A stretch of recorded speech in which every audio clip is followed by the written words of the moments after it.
Il est des nouvelles qui éclatent comme un coup de tonnerre dans un ciel que l'on croyait apaisé. Lilian Thuram, héros des Bleus champions du monde, en 1998 et d'Europe en 2000, revient brutalement au premier plan, non pour ses tacles décisifs ni pour ses prises de parole contre le racisme, mais à cause d'une information qui bouleverse le récit jusque-là admis, la mise au jour d'une fortune considérable, révélée à la faveur de son divorce et becquetée sans relâche par la presse économique comme par les magazines People. L'image publique, patiemment façonnée pendant des années, celle d'un champion devenu penseur, d'un homme mesuré, austère peut-être se heurte soudain à une réalité matérielle décrite comme hors norme. Cette collision nourrit un vertige. Qu'est-ce que la réussite? Et que lui devons-nous lorsque celui qui prêche l'égalité est soupçonné d'habiter l'opulence? Sur les réseaux sociaux, la nouvelle se répand avec la vitesse du feu. D'un côté, on salue la trajectoire exemplaire, l'enfant de Guadeloupe, parti de peu, arrivé au sommet européen, puis reconverti avec intelligence en capitalisant droit d'image, conférences, ouvrages, investissements immobiliers. De l'autre, on dénonce le hiatus. Comment concilier l'éthique du discours et l'aisance affichée, villa, voiture d'exception, soirée sélecte, que certains commentent à grand renfort d'image, de rumeurs, de conditionnels prudents. Les plateaux télé s'en emparent, opposant deux visages d'un même homme, le militant de l'égalité et le multimillionnaire. Faut-il y voir la conséquence logique d'une carrière exceptionnelle, patiemment accumulée et bien gérée, ou la mue plus profonde d'une figure publique, révélée par l'épreuve intime d'une séparation qui a déplacé des lignes financières et symboliques? À l'étranger, la presse reprend l'affaire et la recontextualise. Parcours fulgurant, notoriété internationale, contrat de prestige, placement parfois cité, patrimoine estimé au gré des sources. Entre chiffres avoués, chiffres estimés et formules prudentes, une certitude s'impose, la perception a basculé. Thuram n'est plus seulement un totem sportif. Il devient un miroir de notre époque, sommet de concilier exemplarité et réussite matérielle, morale proclamée et confort privé. La révélation Thuram ouvre ainsi un feuilleton où s'entrelacent admiration, jalousie, exigence d'intégrité et fantasme d'opulence, un récit collectif que l'on suit, les yeux grands ouverts, partagés entre respect et stupeur. Pendant plus d'une décennie, Lilian Thuram s'est imposé comme l'antistar par excellence. Loin des excès tapageurs d'autres champions, il cultivait une sobriété presque intimidante, comme si chaque mot, chaque geste devait rappeler sa mission de dignité. On le voyait publier des ouvrages sur l'égalité, fonder une fondation contre le racisme, répondre aux journalistes avec une rigueur de professeur plus que d'ancien footballeur.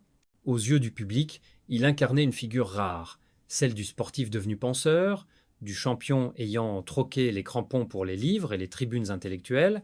Dans les conférences, il parlait de mémoire coloniale, de discrimination, d'inégalité. Son ton grave, ses références littéraires et philosophiques frappaient autant que sa stature d'ancien défenseur des Bleus.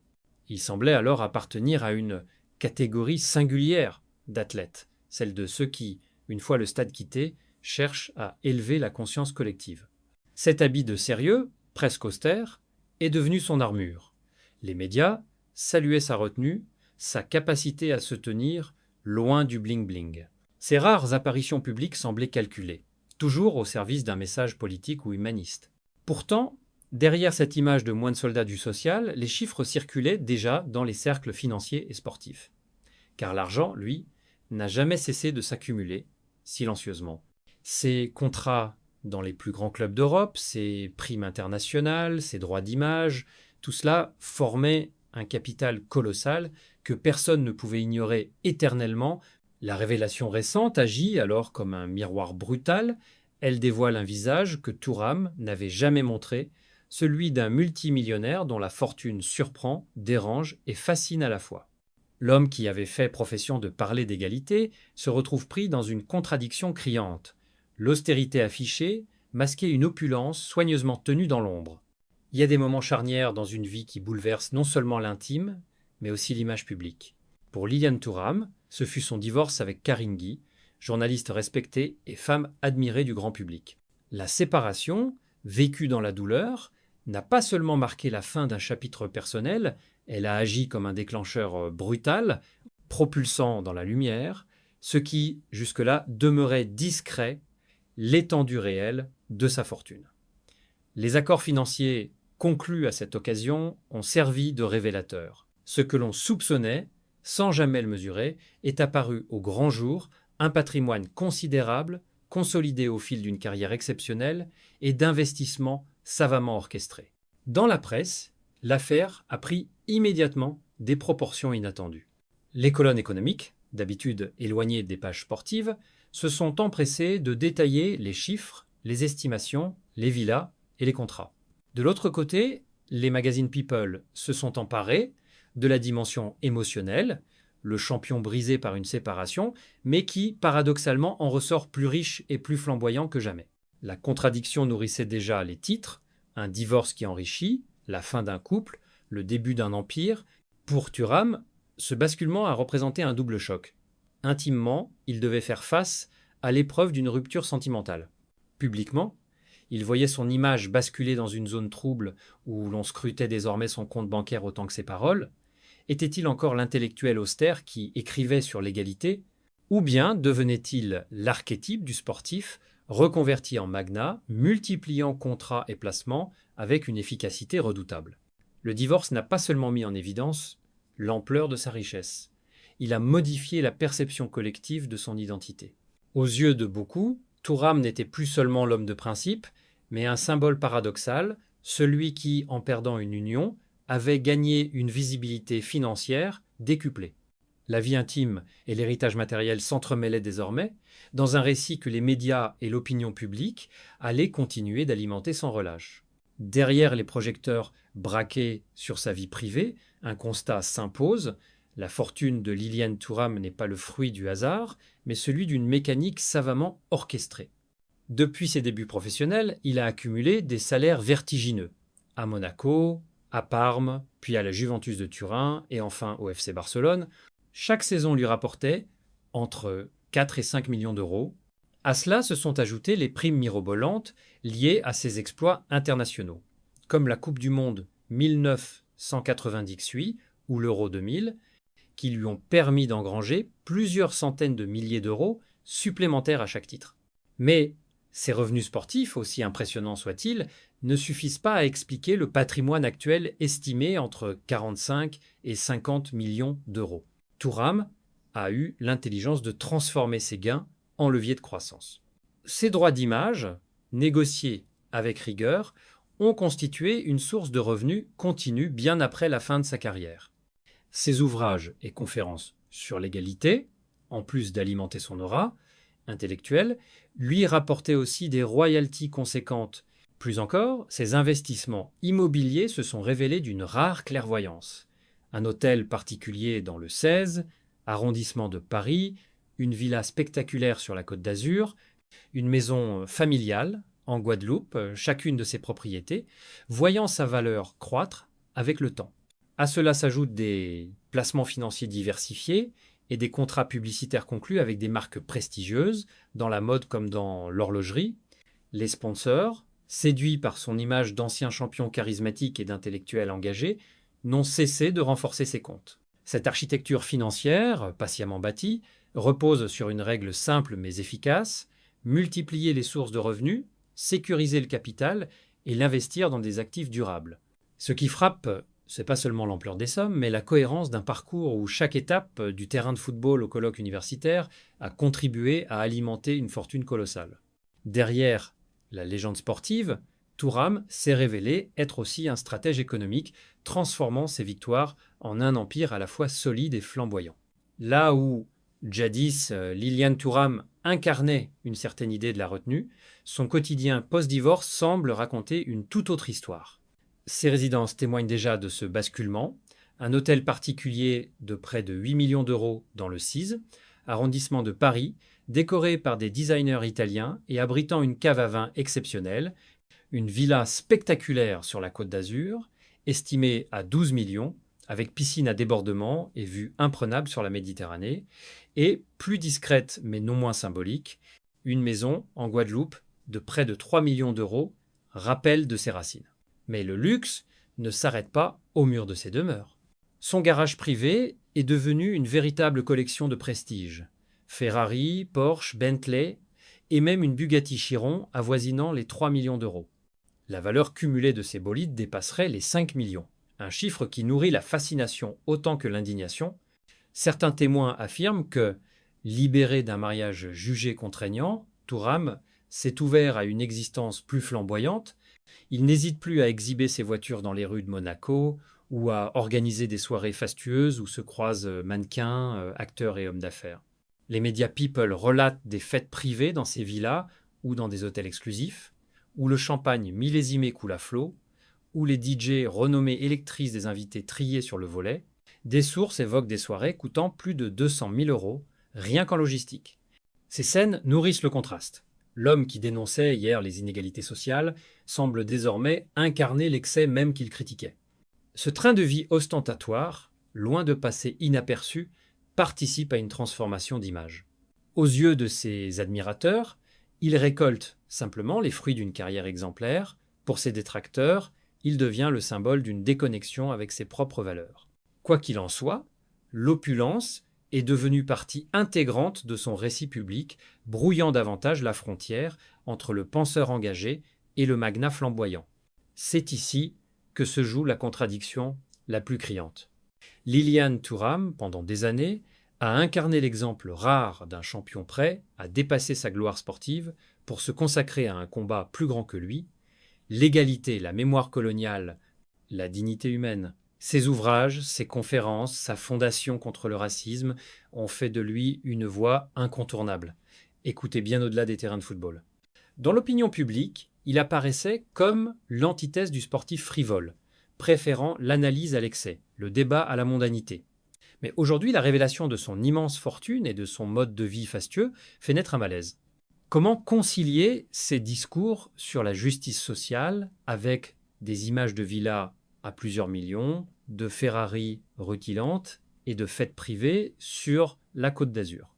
Comment entendre ces plaidoyers contre l'injustice quand, dans le même temps, il voyage en jet privé ou séjourne dans des suites à 20 000 euros la nuit à Dubaï? Les réseaux sociaux s'embrassent de ce paradoxe. Un hashtag, Thuramgate, dénonce une trahison morale, accusant l'ancien champion d'hypocrisie.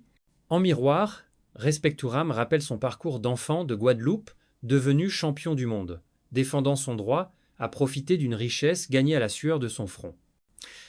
Sur les plateaux télé, le débat devient idéologique. Pour les uns, il est l'incarnation de la réussite légitime, un symbole de résilience. Pour les autres, il représente une fracture insupportable. L'homme qui prêchait l'égalité vit désormais dans une démesure qui choque. Le paradoxe nourrit l'embarras des éditorialistes. Faut-il saluer le modèle de reconversion ou dénoncer une incohérence morale? Cette tension devient le cœur du scandale. Thuram se retrouve au centre d'un dilemme collectif. Peut-on rester le chantre de l'égalité tout en incarnant l'opulence? Cette contradiction, loin de s'effacer, semble au contraire alimenter la fascination. Car l'histoire de Thuram, désormais, n'est plus seulement celle d'un défenseur héroïque, mais celle d'un homme qui, en revendiquant des idéaux universels, s'expose à la critique la plus intime, celle de vivre autrement que ce qu'il prêche. À mesure que sa fortune se dévoile au grand jour, un autre aspect de la vie de Thuram attire l'attention, sa vie sentimentale. Celui qui, pendant des années, s'était montré discret, presque réservé, apparaît désormais entouré de nouvelles compagnes, photographié en compagnie de mannequins internationaux, de femmes d'affaires influentes ou encore d'actrices renommées. Chaque apparition devient une source de spéculation. Est-il en quête d'un nouvel amour stable ou s'abandonne-t-il à une succession de liaisons éphémères? Les tabloïds n'hésitent pas à le surnommer le playboy du football français. Des clichés volés à Ibiza le montrent riant au bord d'une piscine, entouré de jeunes femmes venues du monde entier. En quelques mois, l'ancien défenseur austère s'est métamorphosé en personnage mondain, avide de conquêtes médiatisées.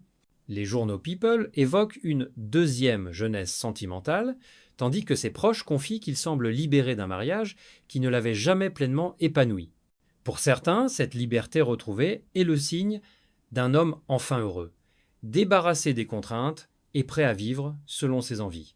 Pour d'autres, elle illustre une dérive mondaine, un glissement vers le superficiel qui ternit son image d'intellectuel engagé.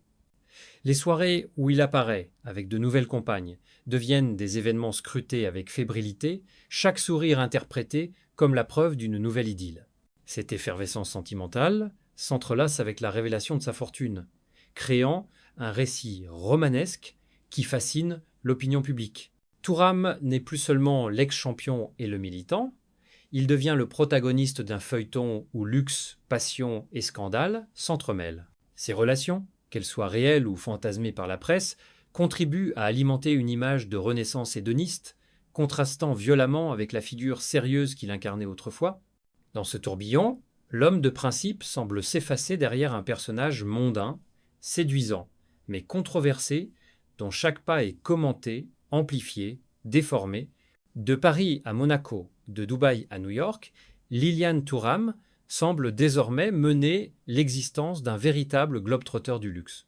Chaque déplacement devient une scène médiatique, chaque hôtel un décor où se rejoue son nouveau statut. Dans la capitale française, il vit dans un hôtel particulier du 6Z arrondissement, estimé à près de 8 millions d'euros, un lieu raffiné où les salons décorés par des designers italiens côtoient des caves à vin remplies de crus rares. Sur la Côte d'Azur, sa villa avec piscine à débordement et vue sur la Méditerranée accueille des fêtes privées dignes de romans mondains, où se pressent mannequins, acteurs et magnats de la finance. À Monaco, il parade au volant de ses voitures de collection, Ferrari, Bugatti ou Rolls-Royce Phantom personnalisés, attirant autant les regards émerveillés que les critiques acerbes. À Dubaï, on l'aperçoit dans les suites les plus exclusives, à plus de 20 000 € la nuit, entouré d'un cercle cosmopolite d'oligarques, de milliardaires qataris et de stars hollywoodiennes. À New York, il fréquente les galeries d'art contemporain, multipliant les acquisitions d'œuvres signées qui renforcent son image de collectionneur averti. Chaque étape de ce parcours illustre une métamorphose. D'ancien défenseur austère, il s'est mué en magnat cosmopolite, maître d'un univers où l'art, le luxe et les relations mondaines se confondent. Ses voyages en jet privé, affrétés grâce à des partenariats discrets avec des sociétés de luxe, ajoutent à cette image d'homme planétaire, insaisissable, toujours entre deux continents. Pour ses partisans, il s'agit d'une récompense légitime après des années de discipline et de sacrifice. Pour ses détracteurs, c'est une trahison. L'homme qui dénonçait l'injustice sociale semble désormais se complaire dans l'excès et la démesure. Ce contraste alimente une intrigue permanente. Derrière l'image du magnat flamboyant, certains proches murmurent qu'il n'est pas toujours à l'aise dans ce rôle, comme s'il oscillait entre l'ivresse du luxe et la conscience que cette opulence ternit son héritage moral. Quoi qu'il en soit, son quotidien n'est plus celui d'un retraité discret, mais d'un protagoniste central d'un théâtre mondialisé, où l'argent et le pouvoir redessinent les contours de sa légende. La révélation de la fortune astronomique de Liliane Thuram a provoqué un séisme qui a largement dépassé le cadre sportif. En France, elle a divisé l'opinion en deux camps irréconciliables. D'un côté, ses admirateurs soulignent son parcours exemplaire. L'enfant modeste de Guadeloupe, qui a franchi 1000 obstacles pour devenir champion du monde, mérite, selon eux, de récolter les fruits de son labeur. Ils rappellent ses années de sacrifice, ses efforts incessants, son engagement constant contre les discriminations. Pour eux, il incarne la preuve vivante qu'un destin peut se construire à la force du poignet, et que la richesse n'est que la juste récompense d'un travail acharné. De l'autre, ses détracteurs dénoncent un décalage insupportable entre ses discours militants et son train de vie flamboyant. Comment croire à son message sur la justice sociale lorsque l'homme qui le prononce affiche dans des villas à plusieurs millions, voyage en jet privé et roule en Bugatti? Les réseaux sociaux amplifient cette fracture. En l'espace de 24 heures, le hashtag Thuramgate devient tendance mondiale, accumulant les critiques, les montages satiriques, les comparaisons cruelles. En contrepoint, Respect Thuram émerge, défendu par ceux qui refusent de réduire une vie entière à une contradiction apparente. À l'étranger, la presse se passionne elle aussi pour le cas Thuram. En Espagne, marque à titre Liliane Thuram, le millionnaire inattendu. En Italie, la Gazzetta dello Sport consacre une double page à sa fortune, rappelant ses années glorieuses à Parme et à la Juventus. Aux États-Unis, Forbes s'interroge comment un ex-défenseur français athée il transformait sa carrière en empire financier. En Afrique, notamment en Guadeloupe, sa terre natale, les réactions se teintent de fierté et d'amertume. Fierté de voir un enfant du pays réussir au-delà de toute mesure, mais aussi sentiment d'une trahison, comme si le champion s'était éloigné des valeurs populaires qu'il avait portées. Ainsi, la France et au-delà se trouve partagée, fascinée et choquée à la fois.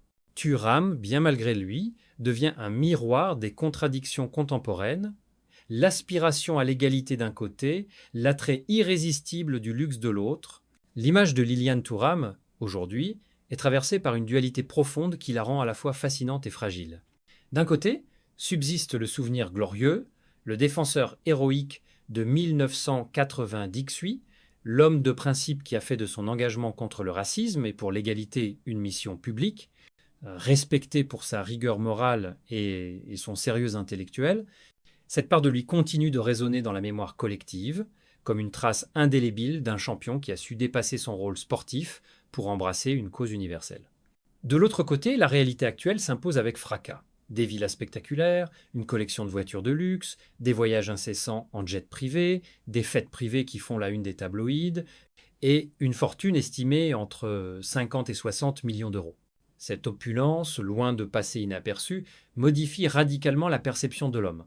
Pour certains, Thuram n'est qu'un exemple de réussite, un sportif qui a intelligemment transformé ses victoires en un empire économique.